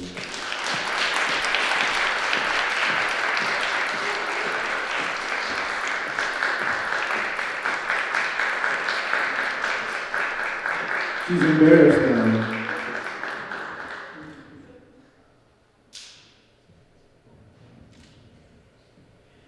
That was so embarrassing. This is my husband, Colleen. This is very meaningful to me because URO has accomplished something in this community that I hadn't seen before, which is that it truly brings collaboration among so many people, so many organizations, and I attribute that to you and to your ability to build real relationships with people. And I don't mean like my type, which is like, what are we doing and when are we gonna get done? But actually getting to know people as human beings, as real people. And the graciousness with which you do that work and that you bring people together to do this work collectively. It has been my honor to be a small part of that, even when I complain. And I know for a fact that the kind of systemic change that URO is making, I don't know if you all know about the sunflower houses, an affordable housing wraparound service, restorative justice, trauma-informed program that's about to open, and that the county funded. And a lot of that is possible because of the relationships that people who work for URO have built, and even us researchers who've essentially come down the hills to really do some community-based impact. But just want to honor the organization, and especially the work that you do. And, you know, just totally wowed at the vision that has been building over these collaborations, and just really honored to be part of it. Thank you.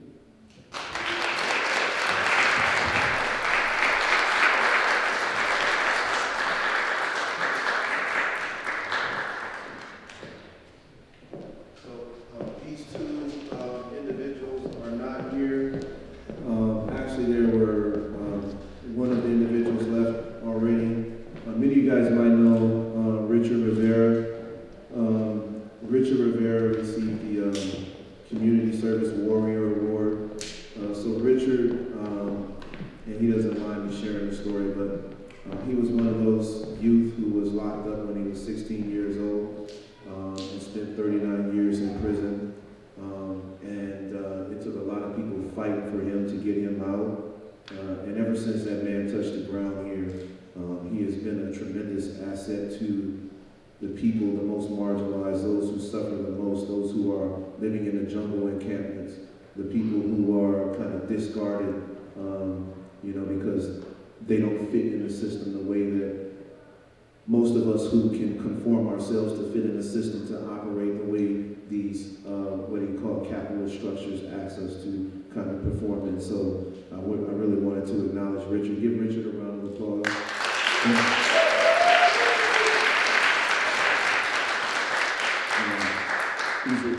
He's at the, I hired him to be, after seeing him do this work, to be the reentry housing coordinator. Within a year, he's the one who's kind of like not single-handedly, but I'd say 85% responsible for these sunflower houses. So that means 12 units are designated for people who are in reentry and court involved. That's a big step. So one more for Richard, one more for Richard.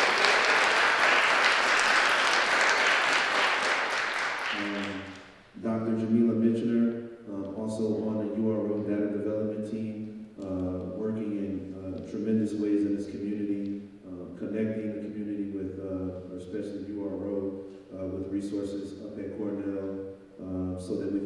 start this qualitative study. She was the one person coming to the meetings when I was starting out. She came each time, even though it was probably me, her, and another person who was integral in this community who was no longer with us, but Kirby Edmonds. And so those two were coming until we kind of built the team, and here we are. So please give a round of applause for her.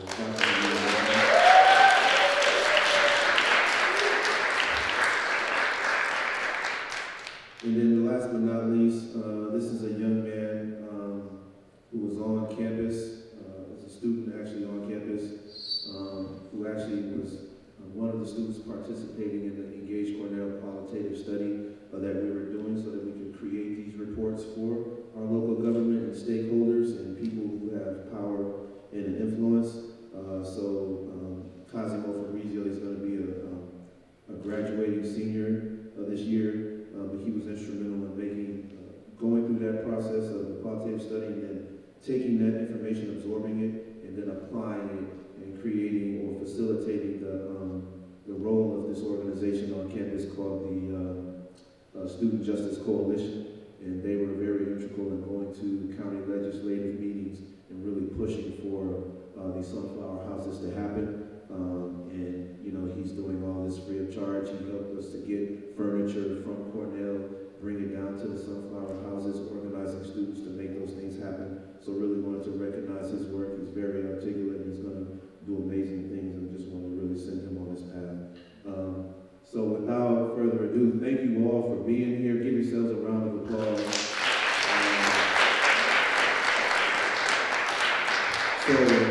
I really want to close this event with Joe Soto, Maya Soto, our Indigenous healing practitioners in the community, to leave us with the prayer song as we leave and we go out and execute the vision of all this work.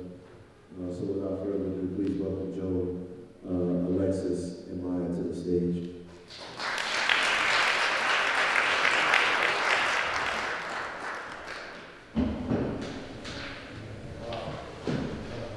Greetings to each and every one of you. Thank you all for coming. Great job to lead and the whole team. You know, I mean, I've seen this kind of start from the ground up over the years, and it's starting to become something really beautiful. I really wasn't going to say much or anything like that. You know, I just kind of wanted to acknowledge some of my relatives that are here. You know, it's been a really tumultuous year for me in a lot of ways. And just kind of wanted to acknowledge that, and if it wasn't for the support of some of the people in this community, you know, I don't know where I'd be right now. You know, with that came, you know, some gains and some losses, you know, but we continue to do what we need to do in order to stay afloat. And try to do that all with a good mind and with the most basic of all things, trust and honesty. You know, and that's kind of like really important for me to do that, you know. Because of all the things that we get to do in the community and outside of this community, including going down to New York, working in Rikers a couple of times.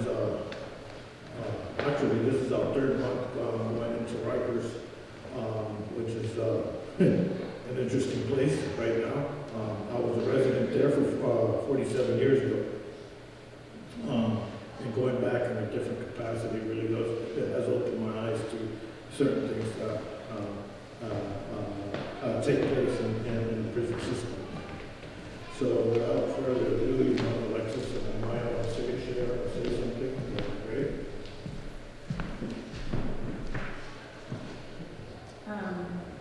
Hi, I'm Alexis. Thank you, Ali, for putting this together again. It's always a really special evening of sharing. And I feel like there's a lot to say, and it's been a long night, so I'm not going to say a lot, because I could really go on right now. I'm very feeling very inspired and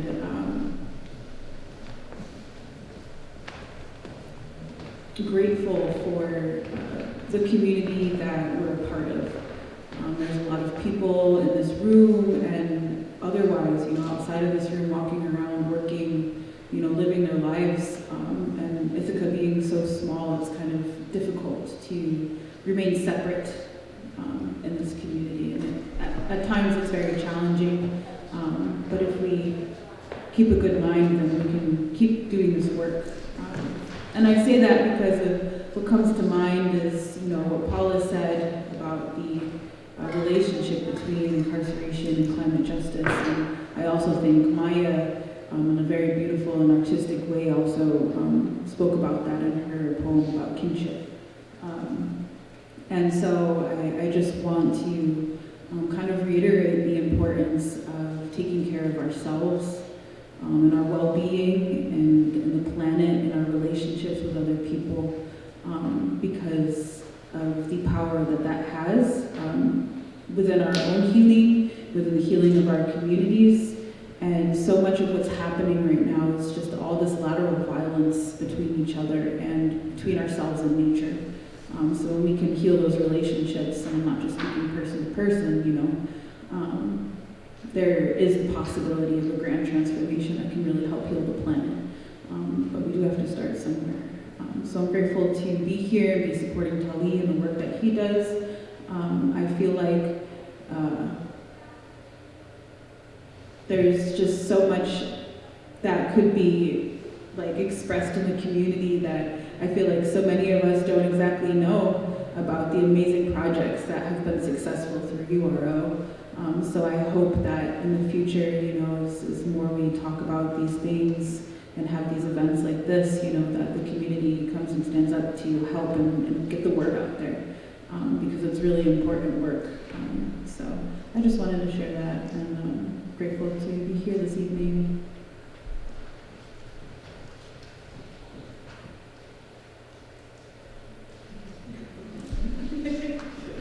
Trying to calm my daughter to finish up. I'm going to sing a song, and I'm going to close it out that way. It's a prayer song, but it's also a song that can, uplift our spirits and work that we're all doing out there in the front lines. Some of the work that we get to do is really difficult. Sometimes the challenges that present themselves are difficult. Some of the person-to-person communication becomes really difficult, and sometimes even to some level even violent, and that kind of always leaves me a little upset, because I try to operate from that place of good mind where people agree with that or not doesn't really matter.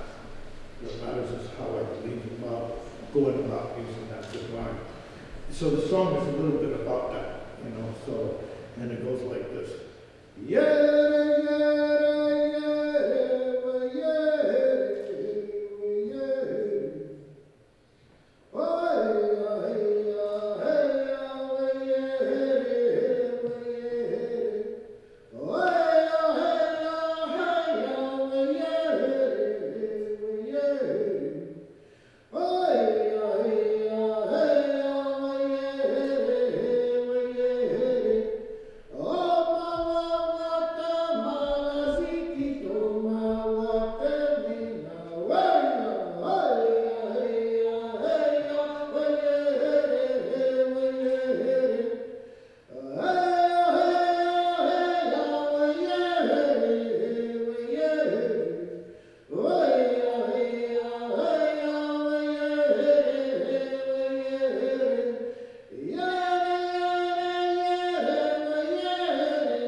Thank you, Joe, Maya, Alexis, thank you very much.